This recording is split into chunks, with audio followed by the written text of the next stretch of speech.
Welcome back to the Stephen Knight Show. I want to thank you for tuning in. Tonight, we welcome a married couple, Stormy and Sean Andrews. They recently released their book called The 21 Laws to Keep Your Woman in Check. Yes, they released it together, but they joined us to tell us about it. It's not what you think, but they join us later on to talk about the book. You'll love them. More Montreal over social media, Facebook, X, IG, TikTok, and of course, our YouTube page, The Stephen Knight Show. Please subscribe and comment. We definitely appreciate you. Make sure you register to vote.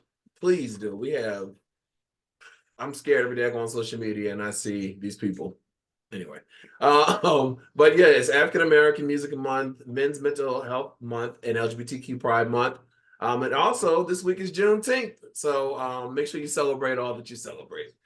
And so it looks like Brittany is running a little behind, but we got Adam. He decided to step up. Chike and Linnea are out today as well. But the show will go on. How you doing, Adam? Good, Stephen. How are you? I cannot complain. How's it in DC? Well, DC's good. It's hot, but actually this weekend was nice. We were breezy and in the 80s. Yeah. We actually went up to Harper's Ferry to go Mm, tubing. And I don't know, have you ever did the shoot the hooch as they call it in Atlanta with the Chattahoochee River or no? I did. I did one time. Okay. Yeah. How'd you like it? It was cool, a little different. It was cool. We had Yeah, music, had a little speaker and little drinks, it always makes it good.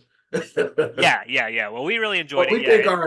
we think our because take a shuttle, a bus to the water from the raft place. We think she was under the influence or something. She was a little.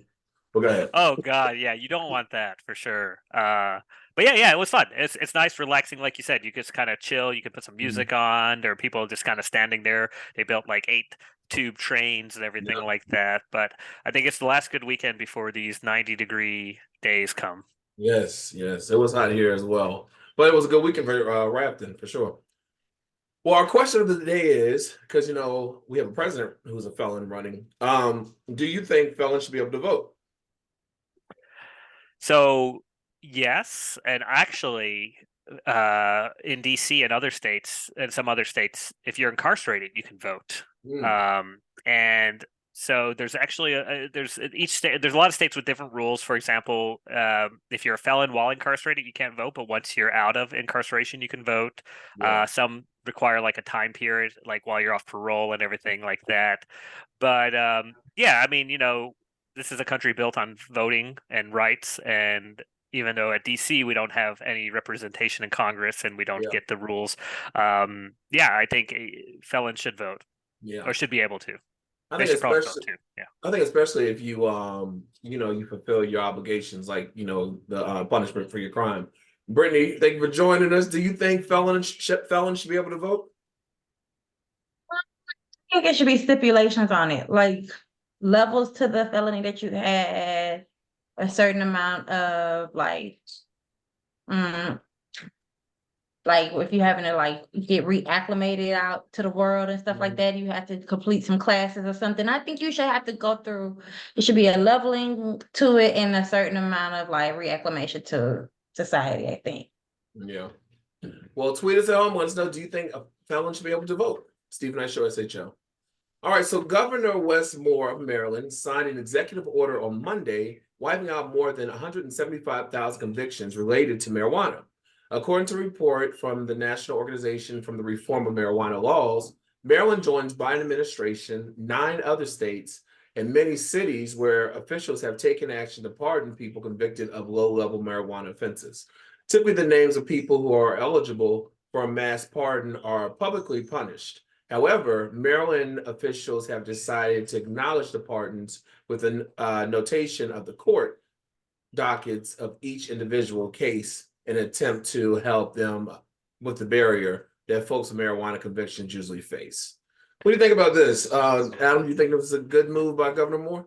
Oh yeah, this is a great move. Actually, my wife and I have a friend of ours that does improv that works in the Maryland government, and she actually helped with this. Uh, thing. But yeah, definitely. I mean, this is, we've known this for decades. The marijuana convictions are, I mean, the whole marijuana thing, the war on drugs, as we know, has been like just a failure. So yeah, let people get back to their lives. Let people get jobs and let people do what they want to do and be not only better themselves, better their community, better everything else. And these charges were.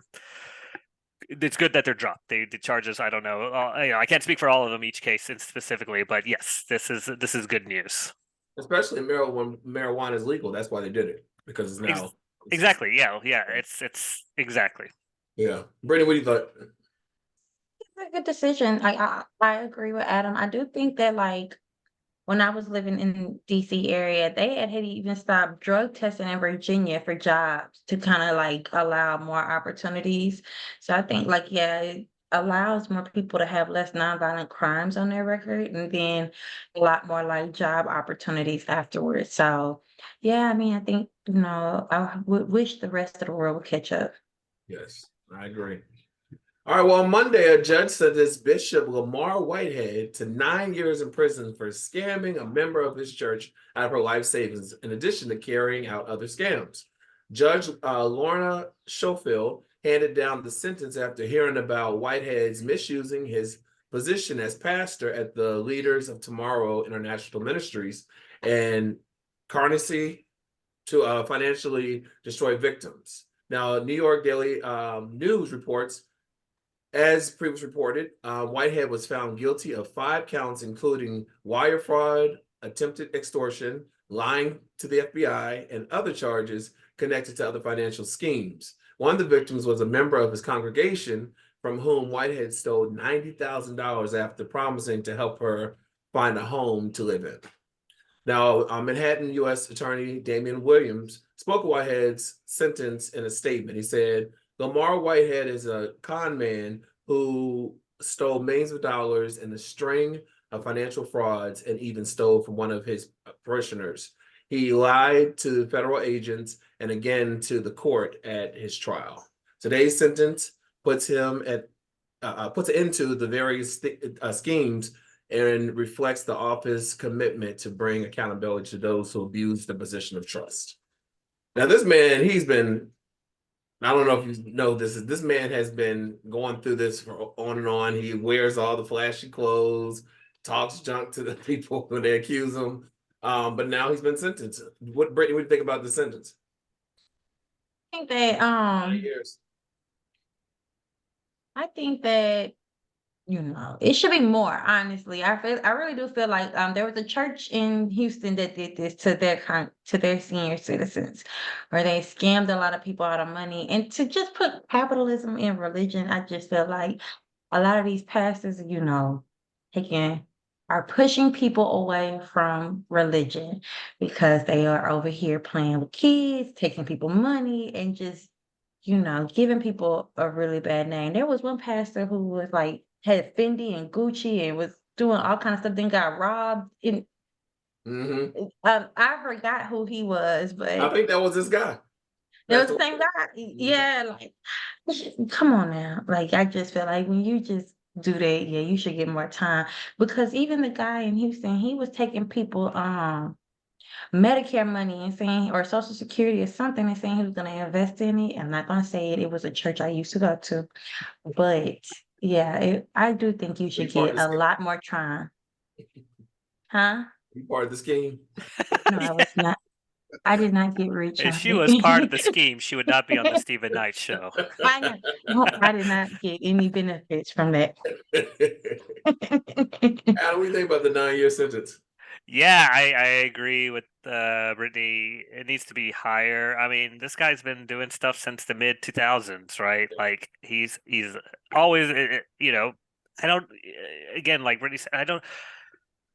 How do people believe him? How does he get away? Like it's one of those like, how does he get away with it situations? Right. I mean, he has a history of this. He's hanging out with Eric Adams, mayor of New York, who's already kind of crooked too. Like, I mean, you're hanging out with people and you have this reputation.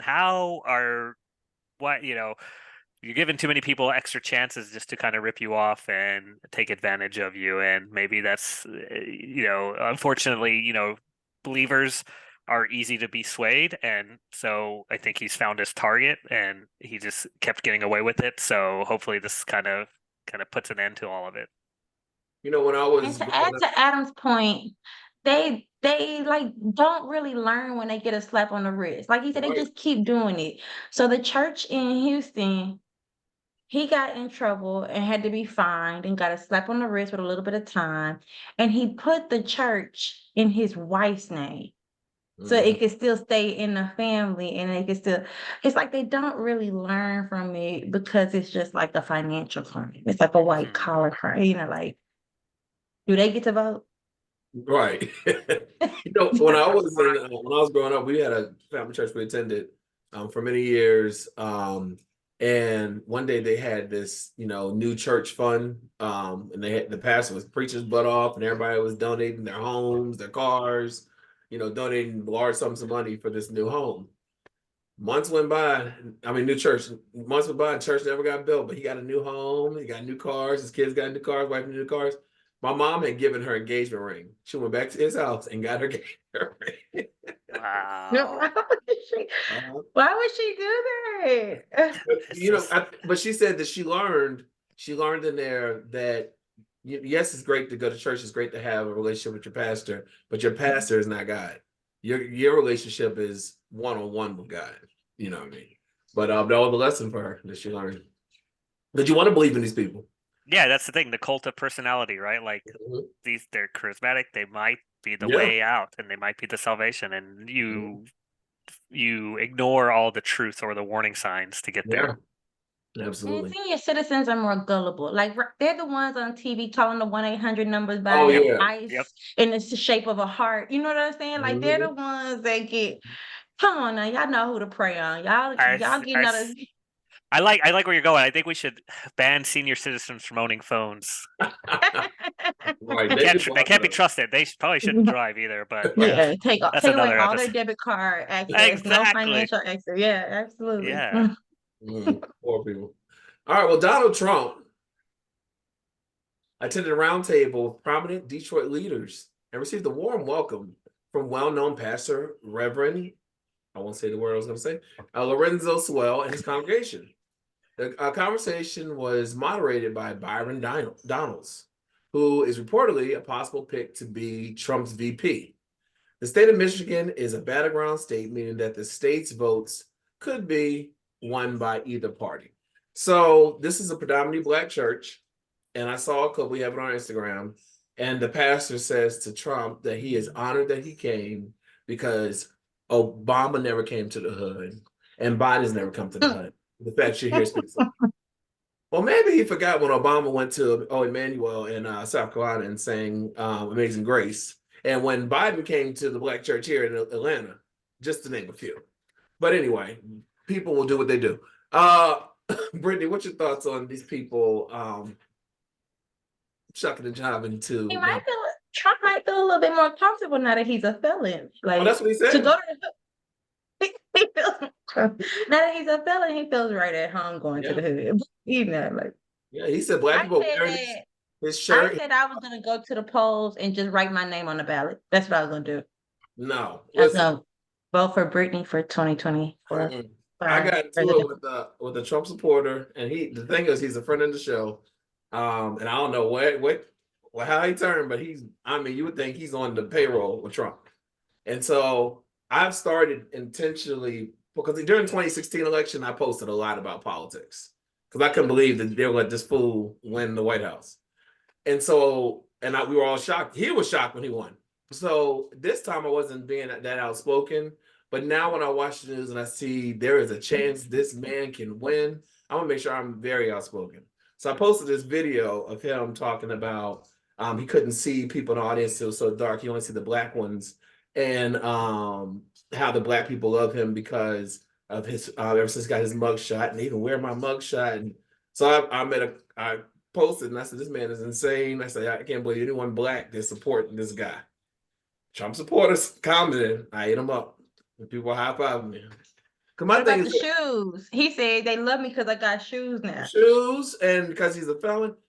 Biden has the most diverse cabinet ever. Trump's all like himself, except for one, Ben Carson, and most of them done jail time or in jail now.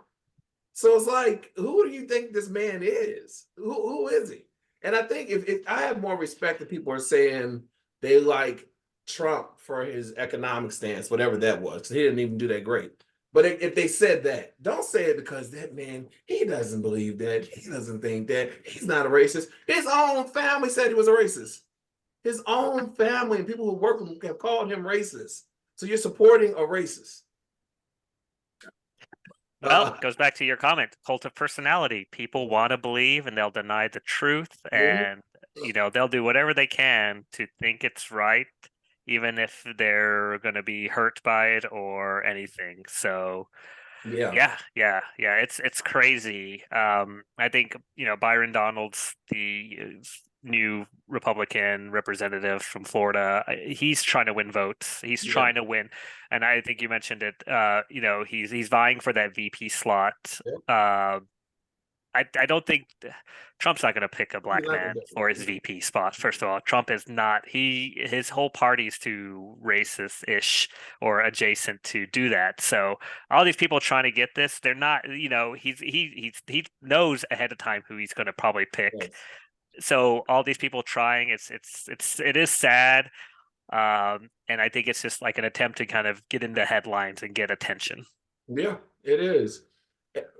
Brittany, what are your thoughts on it? Oh, I said I was gonna vote for myself. I do think that Biden is not. I do think that Biden is not doing enough to show his presence and stuff like that. But I do think he's up in age and stuff like that. So I can understand why people feel like they forgot he's president. I do understand those arguments. I just feel like both of them. You gotta pick the lesser of evils, and I think at this point I'm gonna just vote for myself or an independent candidate. Well, don't don't throw away your vote. Don't throw away your vote. Vote for the one who's not going to be a dictator. That's pretty much the easy choice, right? Isn't there an independent candidate? Yeah, but that doesn't. Yeah, but no independents ever get any. I mean, yeah, it is. It is. Unfortunately, the system we're in right now is. Yeah. Now listen, as someone said, we need a third candidate. There is no third option. It's Trump or Biden. And the thing with Biden is old, but Biden will have the people around him that can run this country. Trump already said he wants to be a dictator on day one. And the things that he's going to put into law, he's going to stack the Supreme Court he did the first time. The things he's going to put in law is going to affect us beyond the 4 years that he can be in office. Mm-hmm. Just like they took away women's rights. He brags about that. Yep. You know what I mean? There are women who they have more rights growing up than their kids have now. Like one woman, they told her baby's gonna die, and there's a chance she could die, and she had to leave her state in Texas to go have an abortion. Yeah, exactly. So it's like people need to really think. Trump is. I mean, yes, campaign commercials are insane. Have y'all seen what they're doing? And the thing about to each other. When you said Biden has been back and forth from country to country to country. At 81 years old, I don't like traveling country to country. I'm not even near his age. You don't even like leaving the house, yeah. He's doing a lot. And I understand the economy is still, but it's a global economy issue. It's not just United States.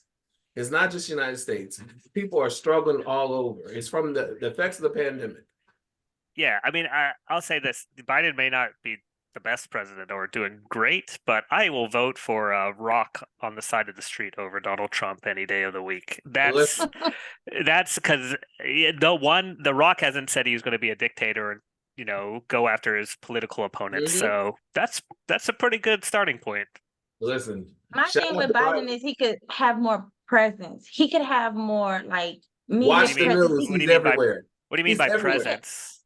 I just feel like Biden he doesn't have the way that Trump was everywhere. Trump was constantly speaking. Trump was always talking, just rambling. He talks a lot. We know that. He's an entertainer. So I think Biden could have more presence because if you just that's the thing. Even when he does speak, it's very far and few between. It's very short lived, and it's just he could have more presence. But I understand he's 80. Well, and I think also he's working. He has a job while Trump does not have a job. Is the media part of the job, or is that his PR? Did you watch the news? He's always out there talking. I do be watching the news. I watch the news. I see more Trump talking than him. Honestly, talking about that's how they Trump thinks he's running against Obama. He doesn't know what he's talking about. I did not say Trump be talking about something legit. I just said Right? I He's see just him talking talking. more.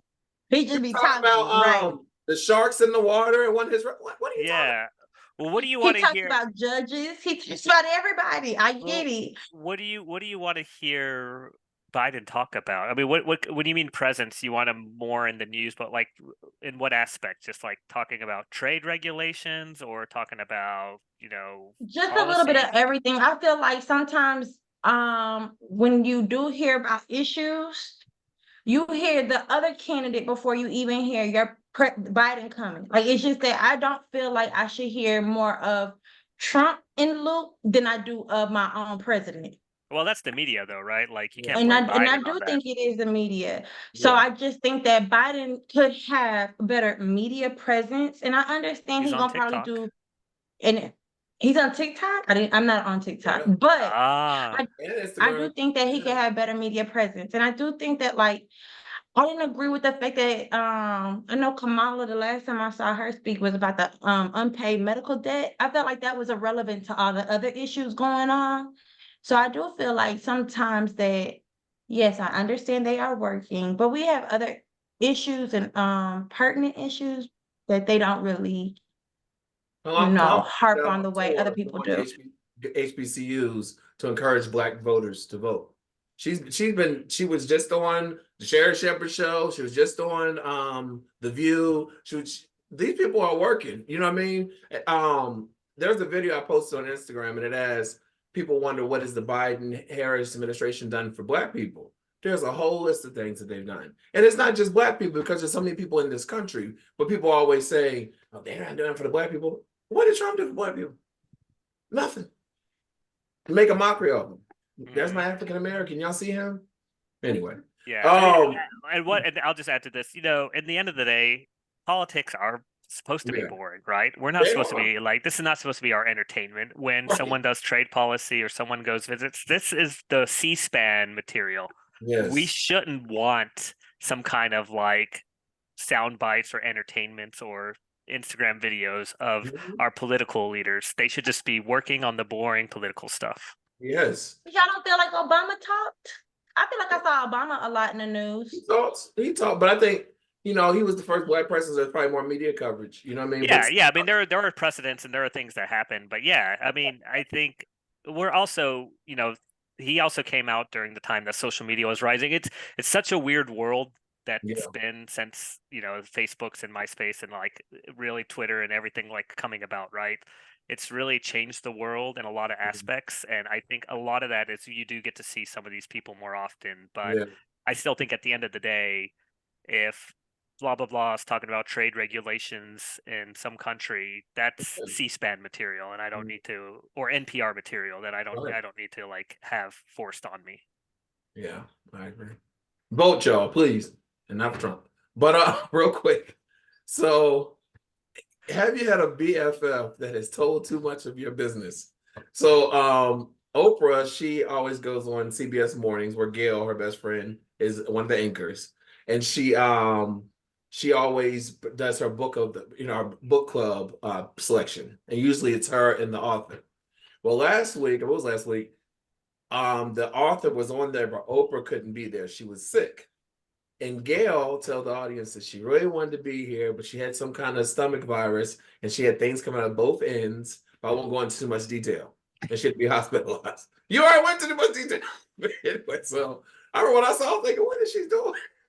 Well, anyway, so Gail later on was on video, I guess FaceTime with Oprah.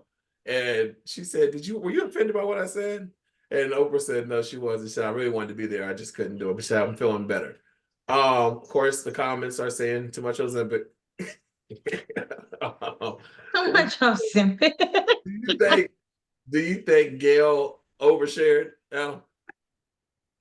Well, I don't know too much about their relationship, but I think when you're a celebrity, there's certain like things you kind of give up, and like if someone wants to overshare a little bit, you just have to accept that. Like if I couldn't make it to Stephen Knight show one night, and you said, "Oh, Adam's got things coming out both ends."